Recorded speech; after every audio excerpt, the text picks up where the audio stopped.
मैंने इतिहास की सबसे बेकार एफ रैंक स्किल जगा ली थी। उसका नाम था रेनोवेट, जो 1 मीटर के दायरे में किसी भी निर्जीव चीज को उसकी ओरिजिनल हालत में वापस ला सकती थी। लेकिन असल में अगर किसी किताब पर रेनोवेट इस्तेमाल करो तो वह फिर भी किताब ही रहती है, और अगर किसी तौलिए पर करो तो वह फिर भी तौलिया ही रहेगा।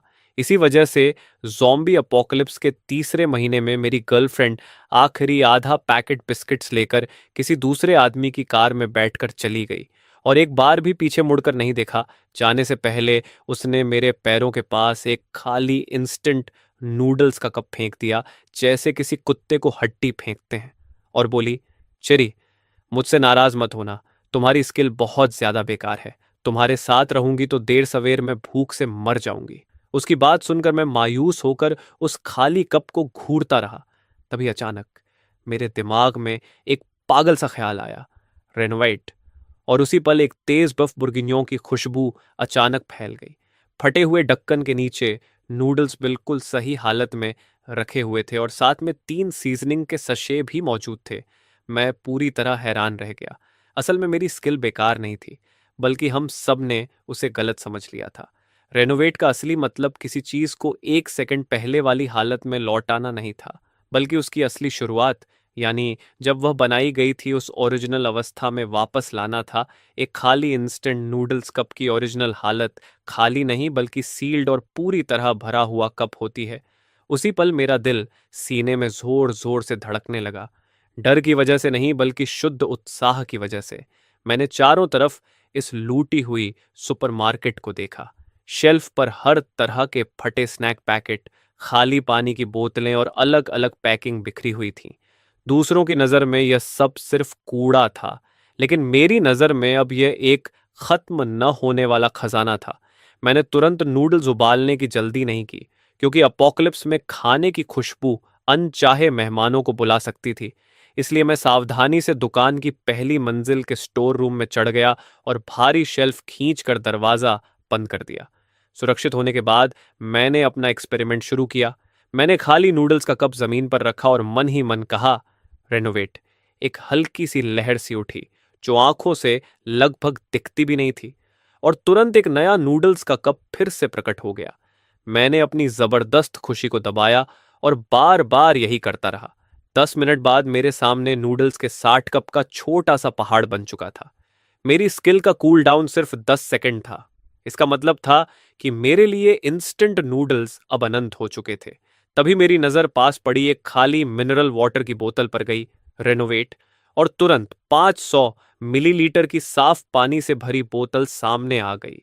फिर मैंने जमीन पर पड़ी फर्स्ट एड किट की खाली पैकिंग देखी, रिनोवेट, और एक बिल्कुल नई फर्स्ट एड किट मेरे हाथों में आ गई। मेरी सांसें तेज हो गईं। खाना, पानी और दवाइयां, अपोकलिप्स में सबसे कीमती संसाधन, अब मेरे लिए अनंत थे। लोरोयांट, क्या तुम नहीं कहती थी कि मेरी स्किल बेकार है? जरा इंतजार करो, एक दिन ऐसा आएगा जब तुम्हें घुटनों पर बैठकर मुझसे एक निवाले के लिए भीख मांगनी पड़ेगी। अगले 3 दिनों तक मैं इसी गोदाम में बंद रहा। कमरे में पड़े खाली पैकेट अब मेरे लिए कच्चा माल बन चुके थे। चिप्स, बिस्कुट्स, चॉकलेट, जो भी पेट भर सकता था, मैंने सबको रेनोवेट करके कई बड़े डिब्बों में भर दिया। तरह तरह के सोडा और मिनरल वाटर ने कमरे का आधा हिस्सा भर दिया, और सबसे महत्वपूर्ण बात यह थी कि मुझे दुकान में एक खाली गैस सिलेंडर और एक छोटा गैस स्टोव भी मिल गया, जिसे मैंने रेनोवेट कर लिया। अब मैं आखिरकार गरम खाना खा सकता था। मैंने गोदाम की सारी खिड़कियां बंद की और एक बर्तन में पानी उबालने रखा। 3 सीजनिंग सशे खोले और सावधानी से नूडल्स डाले। जब वह परिचित खुशबू, जो मैंने इतने समय से महसूस नहीं की थी, मेरी नाक तक पहुंची तो मैं अपने आंसू रोक नहीं पाया, और वे बहने लगे। मैं रोते हुए लालच से नूडल्स खाता रहा। अपोकलिप्स शुरू होने के बाद यह मेरा सबसे तृप्त और शांत भोजन था। पेट भरने के बाद मेरा दिमाग फिर से सोचने लगा। यहां छिपे रहना कोई हल नहीं था, क्योंकि देर सवेर यह सुपरमार्केट ज़ॉम्बीज़ के हमले में आ जाएगी या दूसरे सर्वाइवर्स इसे ढूंढ लेंगे। मुझे एक सुरक्षित बेस और कुछ हथियार चाहिए थे, क्योंकि अपोकलिप्स में सिर्फ खाना और पानी होना तुम्हें उस भेड़ जैसा बना देता है जो बलि के इंतजार में हो। मैंने जितनी भी सप्लाईज उठा सकता था उन्हें 2 बड़े हाइकिंग बैकपैक्स में भर लिया, और फिर दरवाजा थोड़ा सा खोलकर बाहर की दुनिया देखी। सड़क पर कई ज़ॉम्बीज़ इधर-उधर भटक रहे थे।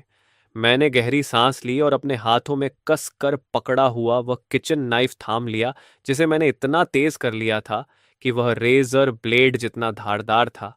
अब निकलने का समय था। सुपरमार्केट से बाहर निकलने की प्रक्रिया थोड़ी खतरनाक थी, लेकिन कोई बड़ी घटना नहीं हुई।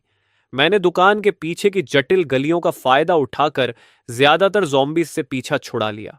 अगर कभी कोई अकेला ज़ॉम्बी सामने आ जाता तो मैं फ्रेशली रेनोवेट किया हुआ कोका कोला से भरा कैन पूरी ताकत से उसकी तरफ फेंक देता, और जब वह लड़खड़ाता तो किचन नाइफ से उसे खत्म कर देता।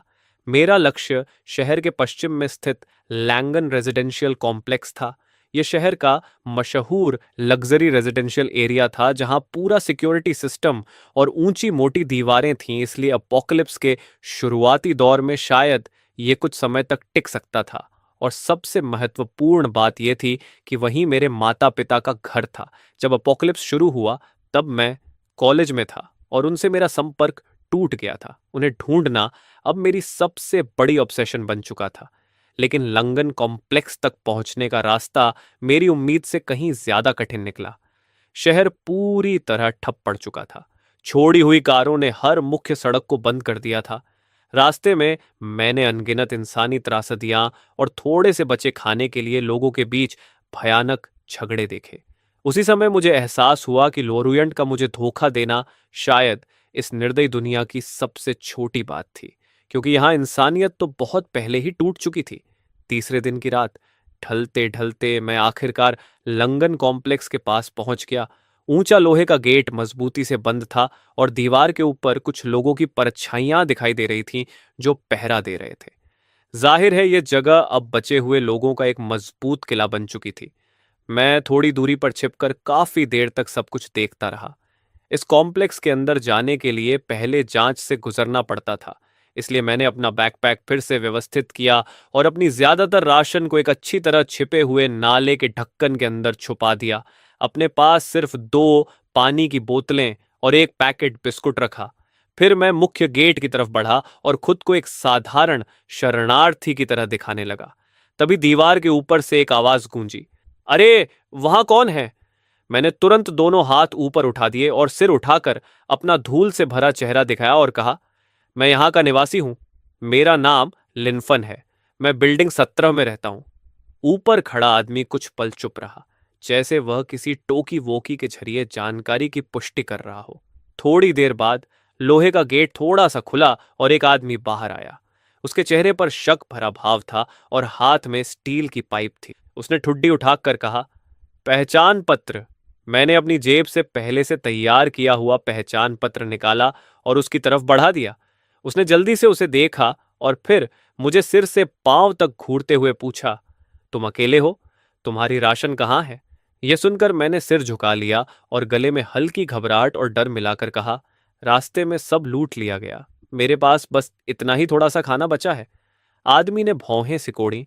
उसे यकीन नहीं हो रहा था, लेकिन मेरा दुबला शरीर और दयनीय हालत देखकर आखिर उसने अपनी सावधानी थोड़ी ढीली कर दी और बोला, अंदर जाओ, लेकिन याद रखना, रेजिडेंस के नियम मत भूलना। हर नए आने वाले को अपनी आधी राशन सामूहिक वितरण के लिए देनी पड़ती है।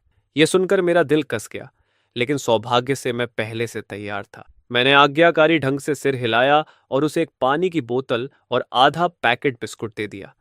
आदमी ने उन्हें लेते समय मेरी तरफ तिरस्कार भरी नजर से देखा, लेकिन फिर हाथ हिलाकर मुझे अंदर जाने का इशारा कर दिया। जैसे ही मैं रेजिडेंस के अंदर दाखिल हुआ तो अंदर का दृश्य देखकर मेरे मुंह से राहत की सांस निकल गई। माहौल भले ही तनावपूर्ण था, लेकिन कम से कम यहाँ एक तरह का अनुशासन था। कुछ लोग गश्त कर रहे थे, कुछ लोग रक्षा दीवारों को मजबूत कर रहे थे और महिलाएं तथा बच्चे रेजिडेंस के क्लब हॉल में इकट्ठा किए गए थे। यह जगह मानो एपोक्लिप्स के बीच एक छोटी सी सुरक्षित नखलिस्तान जैसी लग रही थी, जो बाहर के कत्लेआम और अराजकता से फिलहाल बची हुई थी। रजिस्ट्रेशन की जिम्मेदारी संभाल रही एक महिला ने मुझे बताया कि अब इस रेजिडेंस का नेतृत्व एक आदमी कर रहा है जिसका नाम ब्रदर लेपर्ड है। पहले वह यहाँ का मैनेजर था, एपोक्लिप्स के बाद उसने अर्थ टाइप शक्ति जगा ली और एक गार्ड टीम बनाकर सबकी सुरक्षा संगठित की। सभी निवासी अपने कंट्रीब्यूशन पॉइंट्स के हिसाब से रोजाना खाना पा सकते हैं और अगर किसी को ज्यादा चाहिए तो उसे गश्ती दल या लॉजिस्टिक टीम में शामिल होना पड़ेगा। मैंने अपनी कमजोर सेहत का बहाना बनाकर फिलहाल किसी भी टीम में शामिल होने से मना कर दिया, क्योंकि मेरे लिए सबसे जरूरी था अपने माता पिता को ढूंढना। लेकिन जब मैं घबराहट में दौड़ता हुआ अपने घर के दरवाजे तक पहुंचा तो सामने जो दृश्य था उसे देखकर मेरा दिल तुरंत सिमट गया। दरवाजा जबरदस्ती तोड़ दिया गया था और अंदर पूरा घर बुरी तरह बिखरा और तहस नहस था। मैं पागलों की तरह अंदर भागा और चिल्लाया, पापा, मम्मी। लेकिन जवाब में सिर्फ मौत जैसा सन्नाटा मिला। लिविंग रूम की मेज पर धूल की पतली परत जमी थी, जिससे साफ था कि वे कम से कम कई दिनों से यहां नहीं थे। हालांकि फर्श पर संघर्ष के निशान थे, लेकिन कहीं भी खून का दाग नहीं था। शायद इस बदकिस्मती में यही एक अच्छी खबर थी। मैं वहीं जमीन पर बैठ गया और पहले कभी न महसूस की गई घबराहट और डर ने मुझे घेर लिया। मुझे समझ नहीं आ रहा था कि उन्हें कहाँ ढूंढूं। तभी बाहर कदमों की आवाज आई और एक तिरस्कार भरी आवाज गूंजी, अरे वाह, जाल से बचा हुआ एक और मछली रह गई। मैंने अचानक सिर उठाया और देखा कि दरवाजे पर दो आदमी खड़े रास्ता रोक रहे थे। आगे खड़े आदमी का सिर मुंडा हुआ था और वह मुझे दुश्मनी भरी नजर से देख रहा था। मैं उसे पहचान गया। वह ब्रदर लेपर्ड के अधीन एक स्क्वाड लीडर था, जिसका नाम स्कॉर्पियन था। स्कॉर्पियन ने होंठ चाटते हुए मुझे ऐसे देखा जैसे कटिंग बोर्ड पर रखी मछली को देखा जाता है, और बोला, इस घर के मालिक, असल में कुछ दिन पहले तक के मालिक, वे हमारे ब्रदर लेपर्ड को बहुत सारे कंट्रीब्यूशन पॉइंट्स के कर्जदार थे, इसलिए उन्हें यहां से निकाल दिया गया। अब यह घर हमारा है। मेरी पुतलियां सिकुड़ गईं और मैंने गुस्से में कहा, हरामियों, तुमने मेरे माता पिता के साथ क्या किया? स्कॉर्पियन ने लापरवाही से कहा, हमने बस उन्हें बाहर निकाल दिया। इस दुनिया में निकम्मों का यही अंजाम होता है। लेकिन लगता है तुम उतने बेकार नहीं हो। अगर तुम यहीं रहकर हमारे लिए छोटे मोटे काम करने को तैयार हो तो शायद हम तुम्हें यहां रहने देंगे ताकि तुम अपना पेट भर सको। मैं अब तक बहुत भोला था और सोचता था कि यह जगह एक सुरक्षित शरण है, लेकिन सच ये था कि यहां भी बड़ी मछली छोटी मछली को खाती है। जब मैंने देखा कि वे दोनों धीरे धीरे मेरी तरफ बढ़ रहे हैं तो मैंने चुपचाप अपना हाथ बैकपैक की साइड जेब में डाला, जहां एक बिल्कुल नया पीलिंग नाइफ रखा था, जिसे मैंने अभी हाल ही में बदलकर तेज किया था। लेकिन जैसे ही मैं अपनी जान बचाने के लिए लड़ने को तैयार हुआ, तभी दरवाजे से एक ठंडी महिला आवाज आई, रुको। स्कॉर्पियन और उसका साथी सेसबीर तुरंत जम गए, और जैसे ही उन्होंने देखा कि कौन आया है, उनके चेहरे की मुस्कान तुरंत जम गई और उसकी जगह चापलूसी भरा भाव आ गया। दरवाजे पर खड़ी महिला ने काले रंग का कॉम्बैट सूट पहना हुआ था। उसके हाथ में एक टंग सैबर था, जिसकी धार पर गहरे लाल खून के धब्बे अभी भी लगे हुए थे। उसके पीछे उसकी टीम के कई सदस्य खड़े थे, जिनसे वही खतरनाक आभा निकल रही थी। मैंने उसे तुरंत पहचान लिया। वह चेनेलिन थी, गार्ड की सबसे ताकतवर कॉम्बैट स्क्वाड की कप्तान। कहा जाता था कि उसने एक दुर्लभ मेंटल टाइप क्षमता जगा ली है और उसकी ताकत का अंदाजा लगाना भी मुश्किल है। वह ब्रदर लेपर्ड की सबसे भरोसेमंद तलवार मानी जाती थी।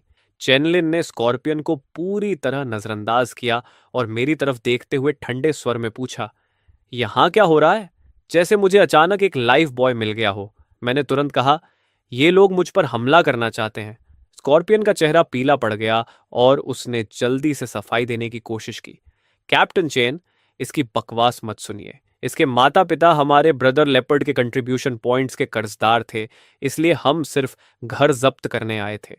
चेनलिन ने शांत लेकिन दबाव भरी आवाज में कहा, घर जब्त करने के लिए दो लोगों की जरूरत होती है और दरवाजा भी बंद करना पड़ता है।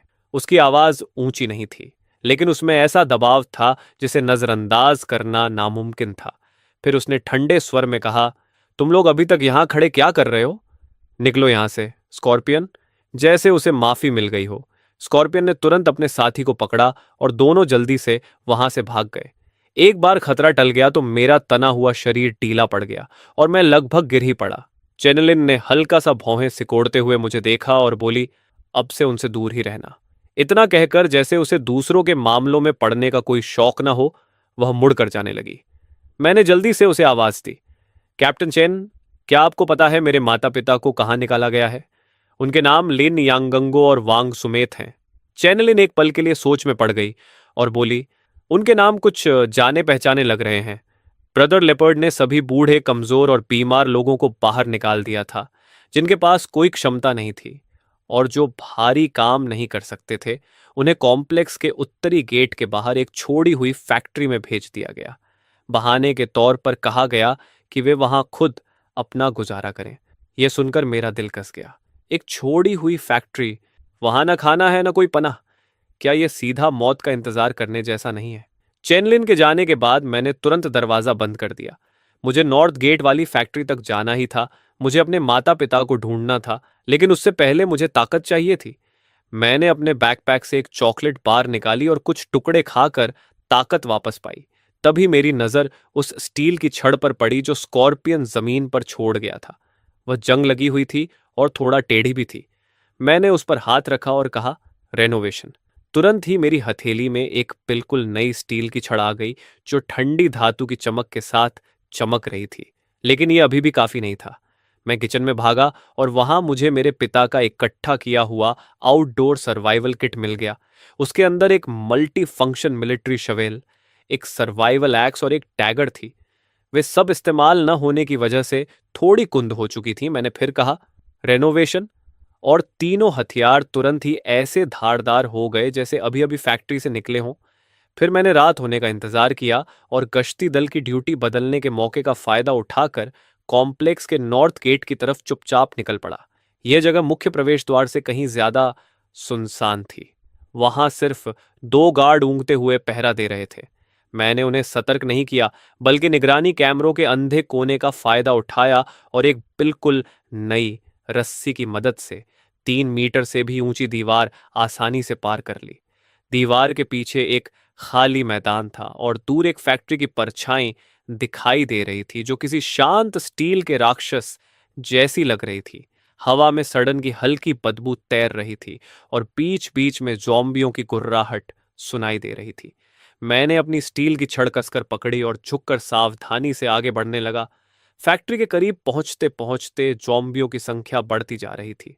मैं एक टूटी दीवार के पीछे छिप गया और देखा कि फैक्ट्री के गेट के सामने कम से कम 1 दर्जन ज़ॉम्बी जमा थे। वे किसी आवाज से आकर्षित लग रहे थे और फैक्ट्री के लोहे के दरवाजे को पागलों की तरह पीट रहे थे। उस दरवाजे के अंदर से हल्की हल्की सिसकियां और चीखें सुनाई दे रही थीं। मेरे माता पिता वहीं अंदर थे। मेरा दिल बेचैनी से चल रहा था, लेकिन दिमाग कह रहा था कि बिना सोचे समझे हमला नहीं करना चाहिए। मैंने आसपास देखा और पाया कि फैक्ट्री के एक साइड में जमीन से करीब 4 मीटर ऊंचाई पर खिड़कियों की एक कतार थी। शायद मैं वहां से अंदर जा सकता था। योजना बनते ही मैंने तुरंत काम शुरू किया। मैंने जमीन से एक पत्थर उठाया और पूरी ताकत से दूर खड़ी एक छोड़ी हुई कार की तरफ फेंक दिया। पत्थर कार की खिड़की से टकराया और जोर की आवाज हुई। जैसा मैंने सोचा था, गेट के सामने खड़े जॉम्बी तुरंत उस आवाज की तरफ मुड़ गए और धीरे धीरे उसकी तरफ बढ़ने लगे। मौका मिलते ही मैं तीर की तरफ फैक्ट्री की दीवार की तरफ भागा। बैकपैक से रस्सी निकाली, उसके एक सिरे पर पिकैक्स बांधा और पूरी ताकत से ऊपर फेंक दिया। पिकैक्स खिड़की के किनारे मजबूती से अटक गया।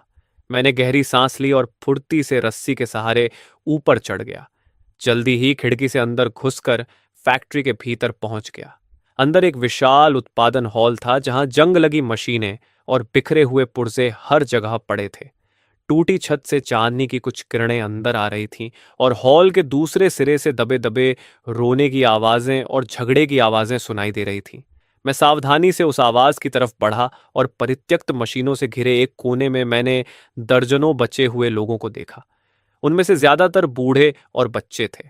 भीड़ में एक नजर डालते ही मैंने अपने माता पिता को पहचान लिया, जो कोने में सिमटे बैठे थे।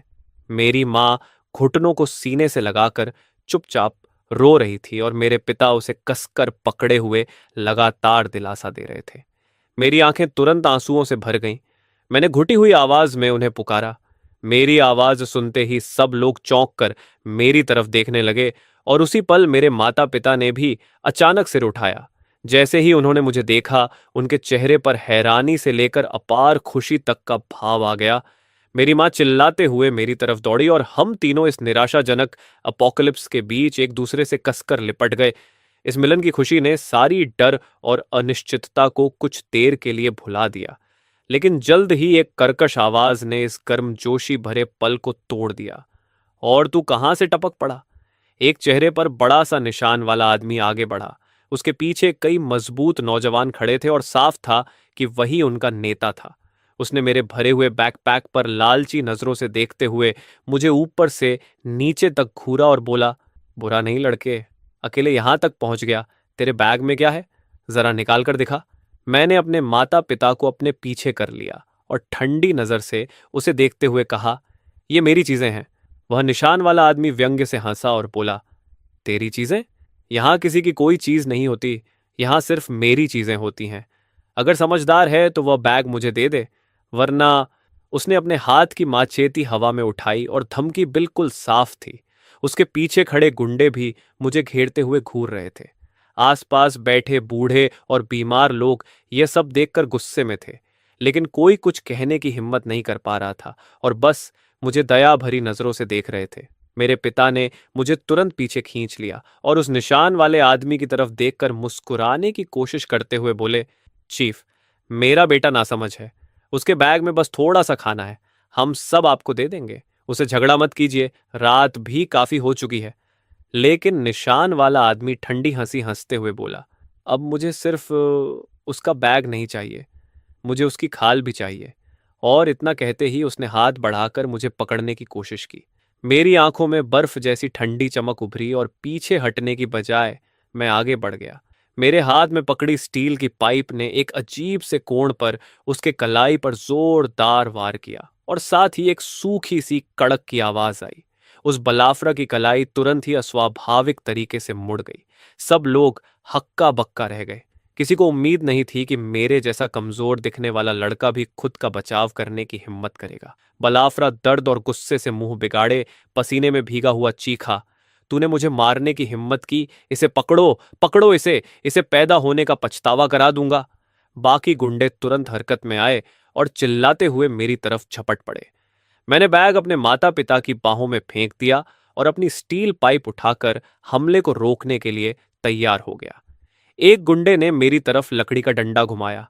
मैंने शरीर को हल्का सा झुकाकर उसे आसानी से बचा लिया और कलाई के एक तेज झटके के साथ मेरी स्टील पाइप का दूसरा सिरा सीधे उसके कमजोर हिस्से पर जा लगा। उसने दर्द से कराहते हुए एक दयनीय चीख मारी और सिकुड़कर जमीन पर गिर पड़ा। मैं कोई भी बेकार हरकत नहीं कर रहा था। हर बार सीधे जोड़ या कमजोर जगह पर पड़ रहा था। यह पूरी तरह आत्मरक्षा थी। लेकिन जिसने उन्हें सबसे ज्यादा डरा दिया वह थी मेरी अंतहीन सहन शक्ति, क्योंकि लगातार दो लोगों को गिराने के बाद भी मैं बिल्कुल नहीं थका था। बाकी गुंडे डर गए और पीछे हट गए, अब आगे बढ़ने की हिम्मत नहीं कर रहे थे। बलाफरा अपनी टूटी कलाई पकड़कर मुझे घूर रहा था। उसके चेहरे पर हैरानी और गुस्सा दोनों थे। उसने दांत भींचकर पूछा, तू आखिर है कौन? क्या तू भी कोई म्यूटेंट है? मैंने कोई जवाब नहीं दिया, बस उसे ठंडी नजरों से घूरता रहा। पिछले कई महीनों के इस अपोकैलिप्स में जो दर्द और पाप मैंने झेले थे, वे उसी पल मेरे अंदर भड़कती हुई क्रोध की आग में बदल गए। मैंने ठंडे स्वर में कहा, दफा हो जाओ, नहीं तो मर जाओगे। मेरी निर्दयता ने सबको डरा दिया। बलाफरा की आंखें बार बार बदल रही थीं। उसे उम्मीद नहीं थी कि उसे इतना खतरनाक इंसान मिलेगा। लेकिन तभी जब हम सब एक बंद गली में फंसे थे, फैक्ट्री के लोहे के दरवाजे पर अचानक जोरदार धमाका हुआ, फिर दूसरा और तीसरा। ये देखते ही भीड़ तुरंत घबरा गई। बाहर जॉम्बीज दरवाजा तोड़ने लगे हैं। क्या हो रहा है? अचानक जॉम्बीज इतने उग्र क्यों हो गए? डर आग की तरह फैल गया। बलाफरा ने मेरी तरफ ध्यान देना बंद कर दिया और अपने गुर्गों के साथ मिलकर शरीरों और फर्नीचर से उस टगमगाते लोहे के दरवाजे को कसकर रोकने लगा।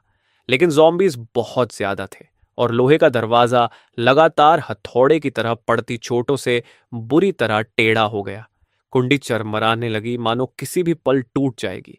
निराशा का माहौल हर किसी के दिल पर छा गया। मेरे माता पिता भी डर से कांप रहे थे और मेरा हाथ कसकर पकड़े हुए थे। मैंने उस जंग लगे पुराने लोहे के दरवाजे को देखा और मेरे दिमाग में एक साहसी ख्याल आया। मैं सबकी हैरान नजरों के सामने अपनी स्टील पाइप लेकर दरवाजे की तरफ बढ़ा। तू क्या कर रहा है? मरना चाहता है क्या? दरवाजा रोक रहे एक गुंडे ने मुझ पर चिल्लाया, लेकिन मैंने उसे नजरअंदाज कर दिया। मैंने बस अपना हाथ उस ठंडे जंग लगे दरवाजे के पैनल पर रख दिया। सबकी अविश्वसनीय नजरों के सामने एक चमत्कार हुआ। ज़ॉम्बीज़ की मार से टेढ़ा मेढ़ा हो चुका दरवाजा धीरे धीरे अपनी पुरानी हालत में लौटने लगा, जैसे समय उल्टा चल रहा हो। वह फिर से सीधा और सपाट हो गया, यहां तक कि उसका मुड़ा हुआ फ्रेम भी सीधा हो गया। बस एक पल में सब कुछ बदल गया। सबके सामने एक चमकता हुआ मजबूत स्टील का दरवाजा खड़ा था और बाहर से ज़ॉम्बीज़ चाहे जितना हमला करते, वह चट्टान की तरह अडिग रहा। बस भारी भारी आवाजें आती रहीं। पूरे वर्कशॉप में सन्नाटा छा गया। सब लोग मुझे हैरानी से देख रहे थे। पलाफ्रा तो इतना स्तब्ध था कि अपनी टूटी कलाई का दर्द भी भूल गया। उसने मेरी तरफ उंगली दिखाते हुए हकलाकर कहा, तू तू तेरी म्यूटेशन चीजें रिपेयर कर सकती है। मुझे उसे समझाने की कोई इच्छा नहीं थी। मैंने हाथ हटा लिया और उसे ठंडी नजर से देखा। अपोक्लिप्स में ताकत ही सब कुछ होती है। मेरी पहले की क्रूरता और अभी अभी दिखी इस चमत्कारी ताकत ने पूरी तरह बलाफ्रा की मानसिक दीवार तोड़ दी। उसने मेरी तरफ देखा और उसकी आंखों में अब लालच नहीं बल्कि गहरा डर था। उसने झुककर कहा, सलाम बॉस। मैं अभी अंधा हो गया था। आप महान हैं, मेरी गलती माफ कर दीजिए। मैंने कुछ नहीं कहा, बस अपने माता पिता की तरफ चला गया। मेरी माँ ने मुझे जटिल भाव से देखा, जिसमें गर्व, चिंता और थोड़ा सा अजनबीपन भी था।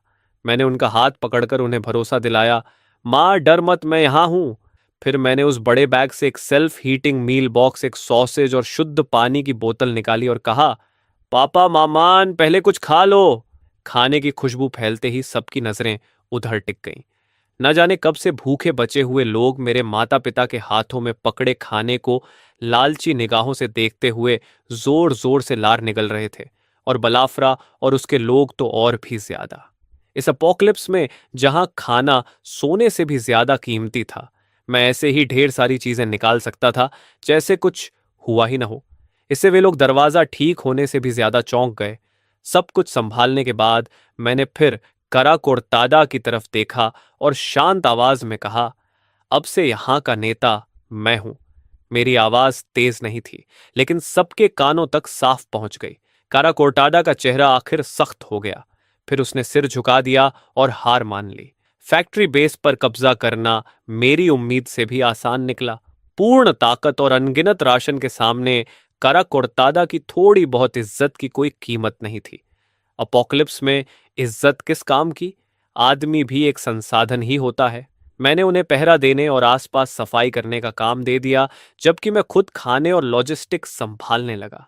हर दिन मैं खुद को एक कमरे में बंद कर लेता, ये कहकर कि मैं राशन की गिनती कर रहा हूं, लेकिन असल में मैं पागलों की तरह खाना और तरह तरह की जरूरी चीजें जनरेट कर रहा था। हर बार जब सबके सामने राशन से भरे नए बक्से प्रकट होते, तो लोग मुझे श्रद्धा से देखने लगते। सबको लगा कि मेरे पास एक स्पेशल म्यूटेशन है, जिसके अंदर बहुत बड़ा स्टोरेज है और ढेर सारा खाना रखा है। धीरे धीरे बचे हुए लोगों के चेहरे फिर से जीवन से भरने लगे। मेरी अगुवाई में यह छोड़ी हुई फैक्ट्री व्यवस्थित होती चली गई। मेरे माता पिता मेरे सबसे भरोसेमंद सहायक बन गए, जो लोगों को संभालने और राशन बांटने में मेरी मदद करने लगे। दूसरों की नजरों में उन्हें फिर से अपनी इज्जत और अपनी कीमत मिल गई थी, और उनका मानसिक हाल भी हर दिन बेहतर होता जा रहा था। सब कुछ सही दिशा में आगे बढ़ रहा था, लेकिन एक बात अब भी मेरे अंदर कांटे की तरह चुभ रही थी। वह निकम्मा बेरोजगार आदमी जो लैंडलोवन इलाके में खुद को फ्रियर बाव कहलवाता था, उसी ने मेरे माता पिता जैसे बेबस बूढ़े लोगों को बाहर निकाल दिया था, ताकि वे खुद ही किसी तरह जिंदा रहें, और जल्दी या देर से मुझे उससे हिसाब बराबर करना ही था। इसके अलावा लान का इलाका मजबूत दीवारों और बेहतर रहने की जगह वाला था, जो इस टूटी फूटी फैक्ट्री से कहीं बेहतर था। मैं अपने माता पिता और मेरे साथ चलने वाले लोगों को एक ज्यादा सुरक्षित घर देना चाहता था। अब समय आ गया था कि मैं वापस जाकर उस फ्रेयर बाव से ठीक से बात करूं। एक हफ्ते बाद मैं पूरी तरह तैयार था। मैंने अपनी रिजनरेशन म्यूटेशन का इस्तेमाल करके कई छोड़ी हुई इलेक्ट्रिक गाड़ियों को ठीक कर दिया जिन्हें मैंने ढूंढा था। उनकी बैटरी ऐसे फुल चार्ज कर दी जैसे वे अभी अभी फैक्ट्री से निकली हों। मैंने दर्जनों प्रोटेक्टिव सूट्स, हेलमेट्स और स्टील टो बूट्स भी फिर से बिल्कुल नए जैसे बना दिए।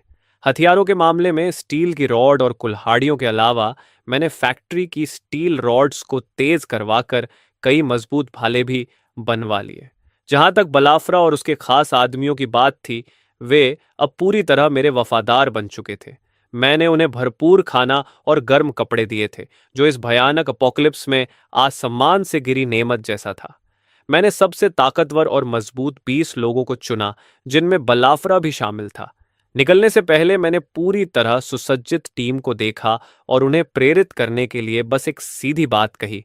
इस बार हम वहां भीख मांगने नहीं जा रहे, हम अपना हक वापस लेने जा रहे हैं।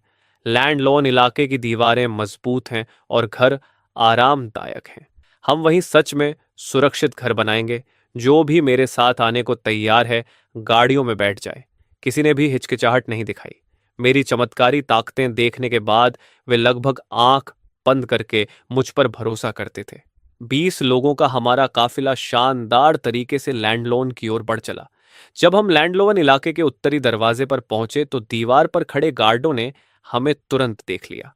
हमारी टीम को एक एलीट यूनिट की तरह सुसज्जित देखकर वे हैरान रह गए। ये बलाफरा तो निकाला गया था, ये वापस क्यों आ गया? अब जो बलाफरा मेरा वफादार बन चुका था, उसने सीना तान कर जोर से जवाब दिया, हम फ्रेयर बाओ से कोऑपरेशन की बात करने आए हैं।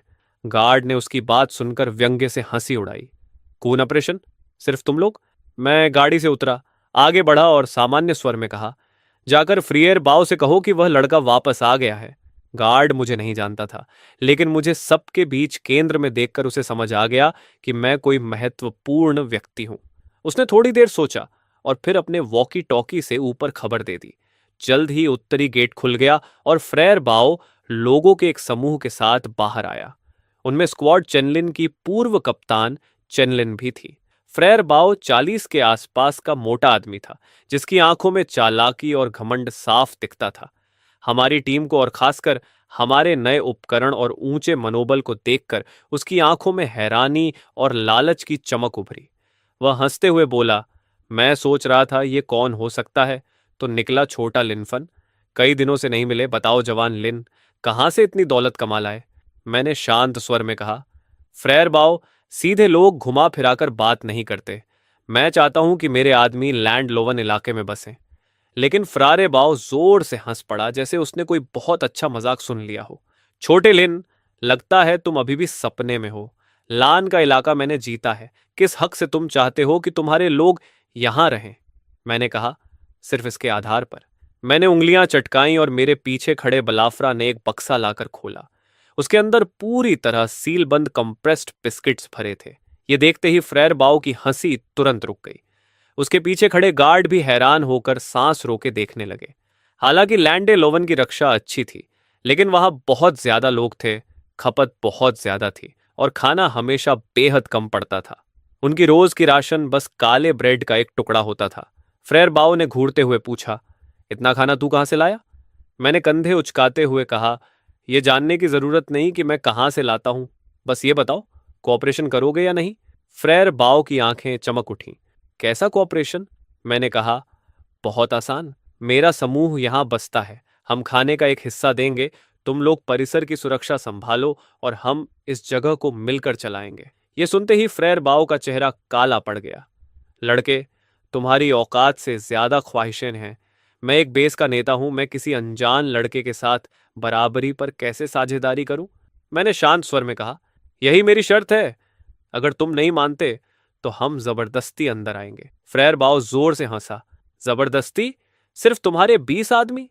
उसी समय चेनलिन के पीछे खड़ी स्क्वाड आयरीन एक साथ एक कदम आगे बढ़ी और तुरंत एक खतरनाक ऑरा फैल गया। स्क्वाड आयरीन इस पूरे लैंग कॉम्प्लेक्स की एलीट ताकत थी। उसके हर सदस्य के पास विशेष शक्ति थी और सैकड़ों लड़ाइयों का अनुभव था। मेरे आदमी तुरंत सतर्क हो गए, लेकिन मैं अकेला था जो बिल्कुल शांत खड़ा रहा। मैंने चेनलिन की तरफ देखा, वही महिला जिसने पहले मेरी मदद की थी। वह भी मुझे गौर से देख रही थी। उसकी आंखों में विश्लेषण और हैरानी दोनों थे। मैंने कहा, कैप्टन चेन, क्या आपको भी लगता है कि हम अंदर नहीं जा पाएंगे? चैनलिन कुछ पल चुप रही, फिर बोली, मिस्टर चेन, आपकी ताकत वाकई डरावनी है, लेकिन लैंग कॉम्प्लेक्स में सैकड़ों गार्ड हैं। जबरदस्ती अंदर घुसना आपके हित में नहीं होगा। ये एक तरह की भलाई भरी चेतावनी थी। फ्रियरबाओ घमंड से हंस पड़ा। सुना तुमने? इतना लालची मत बनो। अपना सारा खाना मुझे दे दो। शायद मैं तुम्हें और तुम्हारे माता पिता को यहां आम निवासी की तरह रहने दूं। जहां तक तुम्हारे आदमियों का सवाल है, वे वापस वहीं जाएं जहां से आए हैं। मतलब साफ था, मेरी सारी राशन लूट लो और मेरे लोगों को भगा दो। क्या शानदार योजना है। मैं हल्का सा मुस्कुराया। लगता है बात पूरी हो गई। फिर मैंने धीरे धीरे अपना दाहिना हाथ उठाया और उनके पीछे खड़ी कॉम्प्लेक्स की सबसे ऊंची रेजिडेंशियल बिल्डिंग की ओर इशारा किया। मैं उनकी तरफ देखते हुए साफ साफ हर शब्द बोलता गया।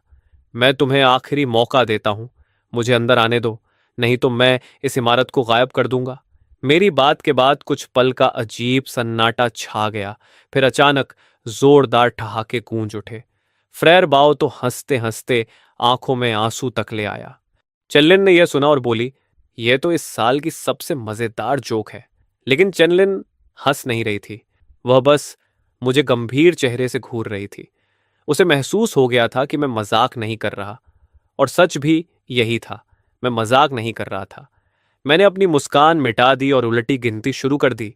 फ्रेयर बाओ के चेहरे की मुस्कान जम गई। सबकी हंसी अचानक रुक गई। वे एक दूसरे को देखने लगे, जैसे उन्हें महसूस हो गया हो कि कुछ गड़बड़ है। वह 30 मंजिला इमारत लंग कॉम्प्लेक्स का प्रतीक थी, उसकी पहचान थी। और वहीं ज्यादातर गार्ड्स के परिवार रहते थे। जब मेरी गिनती एक पर पहुंची तो फ्रेयर बाओ आखिर चिल्लाया, यह ब्लफ कर रहा है, इसे पकड़ लो। लेकिन तब तक बहुत देर हो चुकी थी। जैसे ही मेरी गिनती खत्म हुई, मैंने अपनी एबिलिटी एक्टिवेट कर दी। इस बार मैंने अपने 1 मीटर के दायरे वाली चीजों को टारगेट नहीं किया, बल्कि बिना हिचकिचाए अपनी शक्ति की सीमा तक उसे फैला दिया।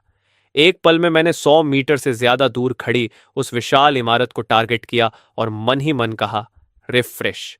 उस क्षण दुनिया जैसे शांत हो गई। सैकड़ों लोगों की आंखों में खौफ भर गया। वह 30 मंजिला इमारत ऐसे झिलमिलाने लगी जैसे टीवी स्क्रीन में खराब सिग्नल आ गया हो। उसकी रूपरेखा धुंधली और पारदर्शी होने लगी। एक ही सेकंड में वह इमारत और उसके अंदर की हर चीज हवा में गायब हो गई। उसकी जगह सिर्फ खाली नींव बची थी, जैसे वह कभी थी ही नहीं। सबके चेहरे जड़ हो गए। हर कोई स्तब्ध था, उलझन में था और एक अजीब डर से जकड़ गया था। फ्रेयर बाओ के आदमी पूरी तरह टूट गए। उन्होंने अपने हथियार फेंक दिए, रोते चिल्लाते चारों तरफ भागने लगे, जैसे किसी महाविनाश से बचना चाहते हों। खुद फ्रेयर बाओ भी जमीन पर गिर पड़ा। उसका चेहरा सफेद पड़ गया था, होंठ कांप रहे थे और वह एक शब्द भी नहीं बोल पा रहा था। जिस 200 लोगों की पर्सनल गार्ड पर उसे इतना घमंड था, वह एक पल में बिखर गई थी। जहां तक चेनलिन और उसके पीछे खड़ी स्क्वाड आयरीन की बात थी, वे गिरे तो नहीं, लेकिन उनके चेहरों पर साफ झटका और डर दिखाई दे रहा था। चेनलिन के हाथ में पकड़ी तलवार हल्के से कांप रही थी। उसने मुझे अब बिल्कुल अलग नजर से देखा। अब वह नजर किसी सक्षम सर्वाइवर को देखने वाली नहीं थी, बल्कि जैसे कोई इंसानों के बीच चल रहे देवता को देख रहा हो। मैंने धीरे धीरे अपना हाथ नीचे किया और जमीन पर पड़े फ्रेयर बाओ की ओर बढ़ा, जो अब एक फटे कपड़े की तरह पड़ा था। उसने ऊपर देखा और मुझे ऐसे घूरा जैसे मैं कोई राक्षस हूं। वह पत्ते की तरह कांप रहा था। मैंने शांत आवाज में कहा, अब मैं अपने आदमियों को अंदर ला सकता हूं, है ना फ्रेयर बाओ? उसने तुरंत जोर जोर से सिर हिलाया और रेंगते हुए रास्ते से हट गया। मैंने उसे अनदेखा किया, मुड़ा और पीछे खड़े बलाफ्रा और बाकी लोगों से कहा, अंदर चलो। मेरे आदमी जैसे किसी सपने से बाहर आए। वे मुझे ऐसी नजर से देख रहे थे जैसे मैं उनका देवता हूं। उन्हें पता था कि उनका नेता मजबूत है, लेकिन उन्होंने कभी नहीं सोचा था कि वह एक पूरी इमारत को मिटा सकता है। यह कैसी अविश्वसनीय शक्ति थी। ऐसे नेता के पीछे चलते हुए अपोक्लिप्स से बचने की चिंता क्यों करनी चाहिए? पूरे लैंग कॉम्प्लेक्स के लोगों की हैरान और सम्मान भरी निगाहों के बीच हमारा समूह विजयी अंदाज में अंदर दाखिल हुआ। किसी ने हमें रोकने की हिम्मत नहीं की। चेनलिन और उसकी स्क्वाड इरीने भी चुपचाप हमारे पीछे चल पड़ी, जैसे हमें एस्कॉर्ट कर रही हों। मुझे पता था कि आज से लैंग कॉम्प्लेक्स का मालिक बदल चुका है। कॉम्प्लेक्स पर नियंत्रण लेने के बाद सबसे पहले मैंने फ्रेयर बाओ और उसके उन आदमियों को साफ किया जो अपनी ताकत का गलत इस्तेमाल करते थे। मैंने उसके मुख्य लोगों को कैद कर लिया, उन्हें मारा नहीं, बस उनकी शक्ति खत्म कर दी। मेरी इवॉल्व्ड पावर अब जीवित प्राणियों पर भी असर डाल सकती थी। मैं किसी के शरीर को इम्प्रूव करके उसे उसके सबसे अच्छे स्वास्थ्य की हालत में वापस ला सकता था, और हाँ, मैं उनके पावर कोर को भी इम्प्रूव करके उसे अवेकनिंग से पहले की स्थिति में लौटा सकता था। जब फ्रेयर बाओ एक रेस्पिरेटरी टाइप पावर यूजर से गिरकर एक मोटा और कमजोर आदमी बन गया जो लड़ भी नहीं सकता था, तो उसका मानसिक संतुलन ही टूट गया। जहां तक चेनलिन और उसकी स्क्वाड आयरीन का सवाल था, मैंने उन्हें अपने साथ मिला लिया क्योंकि वे असली योद्धा थे जिनमें अभी भी इंसानियत बाकी थी, और अपोकलिप्स में ऐसी ताकत बहुत दुर्लभ थी। मैंने चेनलिन के सामने लड़ाई में टेढ़ी हो चुकी तलवार को इम्प्रूव करके बिल्कुल नई बना दिया, फिर एक एक्सपायर होने वाली एंटीबायोटिक की डिब्बी को इम्प्रूव करके बिल्कुल नई दवा में बदल दिया। चैनलिन ने यह सब देखा और आखिर समझ गई कि मेरी शक्ति न तो स्पेशल एबिलिटी है और न ही साधारण रिपेयर एबिलिटी, बल्कि लगभग एक ऐसी एब्सोल्यूट पावर है जिसे वह समझ नहीं सकती। वह काफी देर चुप रही और फिर आखिर उसने मेरे सामने सिर झुका दिया। आज से स्क्वाड आयरीन आपके आदेश मानेगी। स्क्वाड आयरीन को अपने अधीन करने के बाद मैंने सच में लैंग कॉम्प्लेक्स पर पूरा नियंत्रण हासिल कर लिया। मैंने नए नियम बनाए, चाहे किसी के पास पावर हो या नहीं, काम करेगा तभी खाना मिलेगा। मैंने अपनी अनंत सप्लाईज का इस्तेमाल करके जल्दी ही लोगों का दिल जीत लिया और कॉम्प्लेक्स के अंदर की सारी गड़बड़ियां साफ कर दी। मेरी अगुवाई में लैंग कॉम्प्लेक्स फिर से जी उठने लगा। मेरे माता पिता मुझे गर्व और खुशी से देखते थे। उन्होंने कभी मुझसे नहीं पूछा कि मेरी शक्ति असल में क्या है, उन्हें बस इतना पता था कि उनका बेटा अब बड़ा हो चुका है और सबका सहारा बन गया है। जब बेस पूरी तरह स्थिर हो गया तो मैंने एक और गहरी बात सोचना शुरू किया। मेरी शक्ति की असली सीमा क्या है? अगर मैं इंस्टेंट नूडल्स को इम्प्रूव कर सकता हूं, अगर मैं एक पूरी इमारत को इम्प्रूव कर सकता हूं, तो क्या मैं किसी जीवित इंसान को भी इम्प्रूव कर सकता हूं? मैंने एक गार्ड को ढूंढा जिसे लड़ाई के दौरान ज़ॉम्बी ने खरोंच दिया था और वह धीरे धीरे म्यूटेट हो रहा था। सबको यकीन था कि वह अब नहीं बचेगा। मैंने सबको कमरे से बाहर भेज दिया, दरवाजा बंद किया और अपना हाथ उसके माथे पर रखा। एक हल्की सफेद रोशनी उसके शरीर को ढकने लगी। उसकी दर्द भरी चीखें धीरे धीरे शांत हो गईं और उसकी म्यूटेशन मेरी आंखों के सामने गायब होने लगी। मैंने देखा कि उसके घाव मिट रहे हैं और मेरे दिल में एक जबरदस्त भावना उमड़ पड़ी। मैं सफल हो गया था। मैंने उसके शरीर को इन्फेक्शन से पहले की हालत में लौटा दिया था। इसका मतलब था कि ज़ॉम्बी वायरस अब मेरे लिए कोई लाइलाज बीमारी नहीं रहा। इस खोज से मुझे एक इमारत को इम्प्रूव करने से भी ज्यादा खुशी मिली। अगर मैं ज़ॉम्बी वायरस को ठीक कर सकता हूं, तो क्या इसका मतलब ये नहीं कि मैं और ज्यादा लोगों को बचा सकता हूं, या शायद अपोकलिप्स को ही खत्म कर सकता हूं? उसी पल मेरे दिल के अंदर एक बहुत बड़ा और भव्य प्लान चुपचाप आकार लेने लगा। लेकिन उससे पहले मुझे एक निजी हिसाब चुकाना था। मैंने चैनलिन को बुलाया और उससे पूछा कि क्या उसे हाल ही में किसी सर्वाइवर टीम की खबर मिली है जिसका नाम फ्यूगो ऑर्डियंटे है, यानी वह टीम जिसके नेता रांथरे चेनिया नाम का फायर मास्टर है और जिसमें मेरा एक्स बॉयफ्रेंड लुरुयांड भी है। चेनलिन ने एक नक्शा निकाला, शहर के पूर्वी हिस्से में बने एक बड़े सुपरमार्केट की तरफ इशारा किया और कहा कि जानकारी के मुताबिक उन्होंने उसी जगह को अपना ठिकाना बना लिया है। वह उस इलाके की सबसे ताकतवर शक्ति है और उनका लीडर वाकई हैरान करने वाला है। अपनी चरम स्थिति में एक अर्थ लेवल फायर मास्टर। मेरी आंखों में ठंडी चमक कौंध गई। मैंने शांत स्वर में कहा, कल हम अपने इन पड़ोसियों से मिलने चलेंगे। अगले दिन मैं केवल चेनलिन और उसकी स्क्वाड आयरीन को साथ लेकर निकला। हम उस आर्मर्ड ऑनल टेरन व्हीकल में बैठे जिसे मैंने खुद इम्प्रूव किया था और सीधे उस बड़े सुपरमार्केट की तरफ चल पड़े। वह सुपरमार्केट अब एक मजबूत किले में बदल चुका था। उसकी दीवारों पर हथियारबंद गार्ड्स तैनात थे। हमारे पहुंचते ही अलार्म बज उठा। ऊपर से आवाज आई, कौन है वहां? अपनी पहचान बताओ। चेनलिन ने सिर बाहर निकालकर चिल्लाकर कहा, यह लिन फैन है, लैंग बेस से, तुम्हारे लीडर श्यांगयांग से मिलने आया है। दीवार पर खड़े लोगों ने मेरा नाम शायद पहले कभी नहीं सुना था, लेकिन लैंग बेस की रेप्यूटेशन वे जानते थे। थोड़ी ही देर में सुपरमार्केट का मुख्य दरवाजा खुला और लाल चमड़े के कपड़े पहने एक आदमी बाहर आया। उसके पीछे लुरयुयान खड़ा था और उसकी आंखों में साफ साफ प्रशंसा भरी हुई थी। महीनों बाद उसे देखकर लगा कि वह यहाँ काफी अच्छी हालत में जी रहा है। पहले तो लुरयानट मुझे देखकर चौंका, फिर उसके चेहरे पर एक घमंडी मुस्कान फैल गई। उसने ताने मारते हुए कहा, अरे, अगर ये लिनफान नहीं है तो कौन है? क्या हुआ, बाहर सरवाइव नहीं कर पाए और अब हमारे फुएगो अर्दियांटे में शामिल होना चाहते हो? शायद वह अभी भी मुझे वही बेकार आदमी समझ रही थी जिसे उसकी प्रोटेक्शन की जरूरत होती थी। शांगयांग ने भी मुझे ऊपर से नीचे तक देखा, खासकर तब जब उसने मेरे पीछे खड़ी चेनलिन और स्क्वाड आयरीन को देखा। उसकी आंखों में एक पल को सतर्कता चमकी, लेकिन उससे ज्यादा तिरस्कार था। वह बोला, लैंग बेस, कभी नाम नहीं सुना। हम यहाँ निकम्मों को नहीं रखते। तुम लोग अगर जिंदा रहना चाहते हो तो अपने वाहन और सप्लाईज छोड़ दो और यहां से दफा हो जाओ। उसकी आंखों में बेहिसाब घमंड था, क्योंकि अपनी अर्थ रैंक फायर कंट्रोल एबिलिटी के कारण उसे किसी से डर नहीं था। लुरुयान भी दूसरे की ताकत का फायदा उठाकर घमंड में बोली, सुना ना लिन फैन, पुराने दिनों की खातिर कह रही हूं, जिद मत करो। अब तो तुम चेनियन के जूते पॉलिश करने के भी लायक नहीं रहे। मैंने उसकी उस छोटी चालाक मुस्कान को देखा जो अपने हालात पर खुश थी और अचानक हंस पड़ा। मैंने कहा, लुरुयानट, तुम्हें वह खाली इंस्टेंट नूडल्स का कप याद है जो तुमने मेरे चेहरे पर फेंका था? वह एकदम चौंक गई, समझ ही नहीं पाई कि मैं अचानक उस बात का जिक्र क्यों कर रहा हूं। उसने झुंझलाकर कहा, क्या? कौन सा नूडल्स कप? मुझे कुछ याद नहीं। जल्दी निकलो यहां से, तुम्हें देखना भी परेशान करता है। मेरी मुस्कान गायब हो गई और मेरी नजरें बर्फ जैसी ठंडी हो गईं। मैंने धीमे स्वर में कहा, तुम्हें याद ना हो, लेकिन मुझे सब साफ साफ याद है और आज मैं तुम्हें वही खिलाने आया हूं। लुरुयानट को यह किसी मजाक जैसा लगा। वह उंगली दिखाकर जोर से हंस पड़ी। लिन फैन, तुम सच में पागल हो गए हो। मुझे नूडल्स का कप खिलाओगे और क्या करोगे? श्यांग्यांग ने भी हाथ बांधकर ठंडी हंसी के साथ कहा, बड़े घमंडी बन रहे हो लड़के।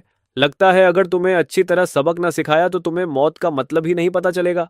उसके शब्द खत्म होते ही उसकी हथेली में आग का एक चमकता हुआ गोला बन गया, जिसकी गर्मी दूर से ही महसूस हो रही थी। स्क्वाड आयरीन तुरंत डिफेंसिव पोजीशन में आ गई, लेकिन चनलिन और मैं वहीं शांत खड़े रहे। मैंने उसकी हथेली में जलती आग को देखा और सिर हिलाकर कहा, बस इतनी ही ताकत है तुम्हारी? कितनी दयनीय। इतना कहकर मैंने हाथ उठाया। अगले ही पल चेनियन की हथेली में जलती आग ऐसे बुझ गई जैसे हवा ने मोमबत्ती बुझा दी हो। शेणयांग के चेहरे की घमंडी मुस्कान तुरंत जम गई। उसने अविश्वास से अपनी खाली हथेली को देखा। वह हक्का बक्का होकर चिल्लाया, यह क्या हुआ? मेरी आग कहाँ गई? उसने फिर से अपनी शक्ति इकट्ठा करने की कोशिश की, लेकिन चाहे जितनी कोशिश करे एक छोटी सी चिंगारी भी पैदा नहीं कर पाया। जिस अर्थ रैंक फायर कंट्रोल एबिलिटी पर उसे इतना गर्व था, वह गायब हो चुकी थी।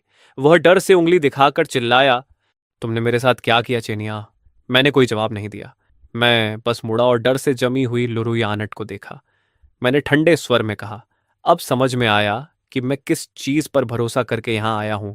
उसके होंठ कांप रहे थे, चेहरे से सारा रंग उड़ चुका था। उसे समझ नहीं आया था कि अभी क्या हुआ, लेकिन उसने अपनी आंखों से देखा था कि श्यांग्यांग की भयानक आग की शक्ति मेरे सामने बिना आवाज के गायब हो गई। डर के कारण वह एक पूरा वाक्य भी नहीं बोल पा रही थी। चेनलिन ने उसे पकड़कर मेरे सामने फेंक दिया। वह जमीन पर घुटनों के बल गिर पड़ी और रोते रोते उसकी नाक बह रही थी और वह दया की भीख मांगने लगी। मैंने उसकी दयनीय हालत को बिना किसी भाव के देखा और अपनी जेब से एक चीज निकाली। वह था braced beef flavour instant noodles का वही कुचला हुआ खाली पैकेट जो उसने कभी मेरे ऊपर फेंका था और जिसे मैं अब तक संभाल कर रखे हुए था। मेरी हथेली में वह खाली पैकेट तुरंत बदलकर एक बिल्कुल नई इंस्टेंट नूडल्स की डिब्बी बन गया। मैंने पैकेट फाड़ा, अंदर की नूडल्स की टिकिया और मसाले के सारे सचेट्स बाहर निकाल दिए और केवल खाली कार्डबोर्ड कप पचाकर लुरुयंट के सामने रख दिया। जमीन पर पड़े उस खाली कार्डबोर्ड कप को देखकर उसका चेहरा किसी लाश से भी ज्यादा भयानक हो गया। उसे पता चल गया कि मैं मजाक नहीं कर रहा। वह कांपते हाथों से वह कार्डबोर्ड कप उठाने लगी। सबकी नजरों के सामने उसे मजबूर होकर उसे खाना पड़ा, आंसू और बहती नाक के साथ। यह दृश्य देखकर श्यांगयांग को आखिर समझ आया कि उसने किस तरह के डरावने इंसान को नाराज कर दिया है। उसके पैर कांप गए और वह भी घुटनों के बल गिर पड़ा। मैंने उसकी तरफ देखा तक नहीं, बस चुपचाप लुरुयांड को देखता रहा जब तक उसने वह कार्डबोर्ड कप और उसका पैकेट दोनों निगल नहीं लिया। फुएगो आर्दियांटे बेस का पतन मेरी उम्मीद से कहीं ज्यादा आसान साबित हुआ। उनका लीडर अपनी विशेष शक्ति खो चुका था और मेरे तरीकों से सब इतने डर गए थे कि उन्होंने लगभग बिना किसी विरोध के आत्मसमर्पण कर दिया। मैंने दोनों बेसेस को मिला दिया और लैंडलो वॉर्नन बेस शहर के पूर्वी हिस्से की सबसे शक्तिशाली सर्वाइवर फैक्शन बन गई। लुरुयंट से जुड़े अपने दिल के पुराने दर्द को शांत करने के बाद मैंने पूरी ताकत बेस को विकसित करने और स्पेशल एबिलिटीज का अध्ययन करने में लगा दी।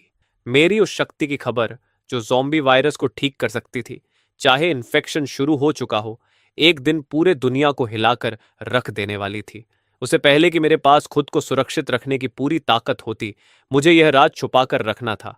मैंने एक गुप्त मेडिकल लैब बनाई, जिसका नेतृत्व मेरे माता पिता कर रहे थे, जो उन संक्रमित लोगों का इलाज करते थे जिन्हें अभी भी बचाया जा सकता था। जिसको मैं ठीक करता, वह मेरे प्रति बेहद कृतज्ञ हो जाता और इस तरह वे मेरे सबसे वफादार समर्थक बनते चले गए। मेरी ताकत और मेरा गुट बर्फ के गोले की तरह लगातार बढ़ता गया। इसी दौरान मेरी मुलाकात दूसरी सर्वाइवर फैक्शनों से भी हुई। जो दोस्त थे, उन्हें मैंने खाना और मदद दी, और जो दुश्मन थे, उन पर मैंने जरा भी रहम नहीं किया। धीरे धीरे इनवन का नाम एक किंवदंती बन गया। कुछ लोग कहते थे कि मैं दुनिया को बचाने वाला देवता हूं, तो कुछ कहते थे कि मैं दुनिया को नष्ट करने वाला दानव हूं।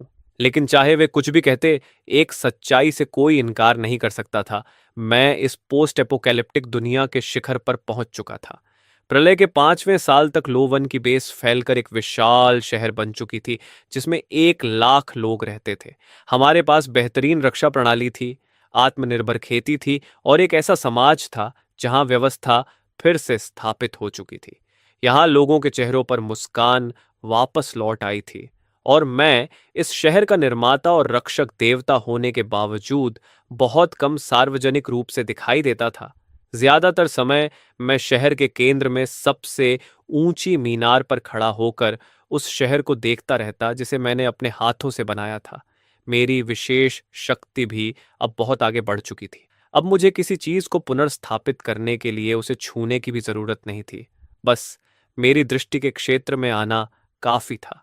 मैं बंजर जमीन को फिर से उपजाऊ बना सकता था, दूषित पानी को शुद्ध कर सकता था। मेरा सामर्थ्य धीरे धीरे एक सच्चे देवता जैसा होता जा रहा था। शेनलिंग, जो अब सिटी ऑफ होप की मुख्य कमांडर बन चुकी थी, मेरे पीछे खड़ी होकर मुझे रिपोर्ट दे रही थी।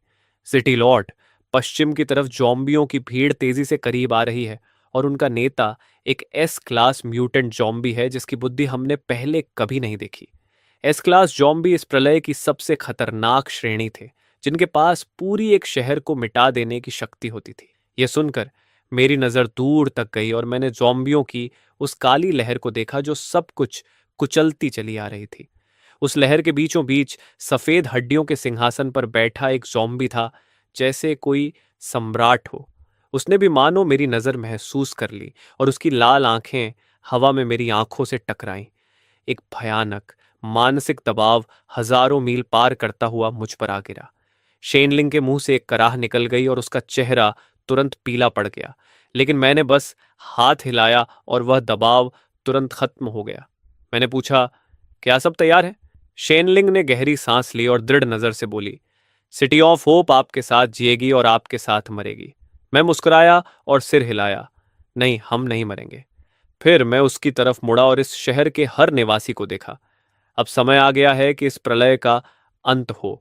मैं अकेला शहर से बाहर निकला और उस दीवार पर जा खड़ा हुआ जो ज़ॉम्बियों की उस अंतहीन भीड़ का सामना कर रही थी, जो मानो आकाश और धरती को निगल जाना चाहती थी। शहर के 1 लाख लोग विशाल स्क्रीन के जरिए मुझे देख रहे थे। वे तनाव में थे, डरे हुए थे, लेकिन सबसे बढ़कर उनमें विश्वास था। एस क्लास जॉम्बी की दहाड़ इतनी भयावह थी कि वह इंसानी आत्मा को भी तोड़ सकती थी। उसने पूरी ज़ॉम्बी सेना को पूर्ण आक्रमण का आदेश दे दिया। मैंने धीरे-धीरे अपने हाथ उठाए, जैसे पूरे संसार को थाम लेना चाहता हूं। सभी को लगा कि मैं कोई विनाशकारी हमला करने वाला हूं जो दुनिया को तबाह कर देगा, लेकिन वे गलत थे। मेरे चेहरे पर हत्या की कोई मंशा नहीं थी, सिर्फ करुणा की चमक थी।